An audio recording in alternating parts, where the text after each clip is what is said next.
নমস্কার বন্ধুরা, সরকারি চাকরির পরীক্ষার জন্য অত্যন্ত গুরুত্বপূর্ণ একটি অঙ্কের ক্লাস। তো আজকের বিষয় শতকরা ভোটের অঙ্ক। এই ক্লাসটি দেখার পর কয়েক সেকেন্ডে প্রশ্ন পড়া মাত্রই আপনি উত্তর করে দিতে পারবেন। তো দিনের প্রথম প্রশ্ন, যে একটি নির্বাচনে দুজন প্রার্থীর মধ্যে বিজয়ী প্রার্থী মোট ভোটের 60% ভোট পেয়ে 5000 ভোটে জয়লাভ করে, মোট ভোটারের সংখ্যা কত? প্রশ্নটা আগে ভালোভাবে পড়ে বুঝে নিন, তাহলে কিন্তু আপনি ট্রিক্সটি ভালো বুঝবেন। তো দেখুন বন্ধুরা, আমরা মনে করে নিচ্ছি যে মোট ভোট হচ্ছে 100, ঠিক আছে।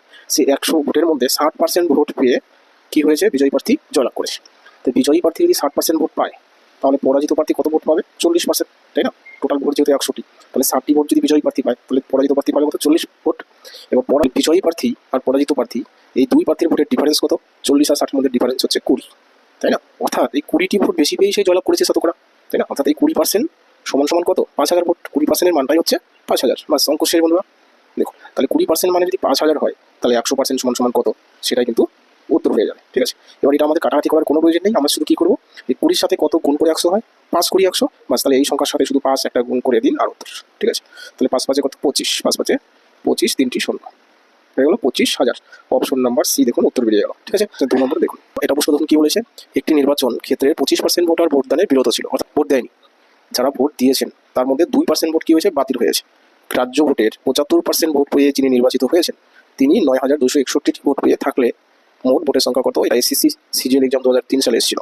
তো এই প্রশ্ন আমরা কি করবো, মোট ভোট ধরে নেব কতটি? 100টি। তাহলে মোট ভোট কতটি? 100টি। তার মধ্যে যদি 25% ভোট মানে বিরত থাকেন, তাহলে ভোট দেন কতজন? 75%, তাই না? 25% যদি না দেন, তাহলে 75% ভোট দিবে। এবার যারা ভোট দিয়েছে তার আবার 2% ভোট কি হয়েছে? বাতিল হয়েছে। তাহলে 2% যদি বাতিল হয়, তাহলে ভোট দেন কত? 75-এর 98% কিন্তু ভোট দিবে। 75-এর 98% এটা কিন্তু ভোট দিবে, ঠিক আছে। তাহলে 75-এর 98% মানে কত? 73.5, 73.5, ঠিক আছে। তাহলে এই ভোট কি হয়? এই ভোটটা কিন্তু গ্রাহ্য ভোট হয়। এবার গ্রাহ্য ভোটে দেখুন, গ্রাহ্য ভোটের 75% ভোট পেয়ে নির্বাচিত হয়ে ভোট পেয়েছে 9261। তাহলে আমরা দেখি মোট কত ভোট পেয়েছে, তাই না, পার্সেন্টেজ হিসাবে।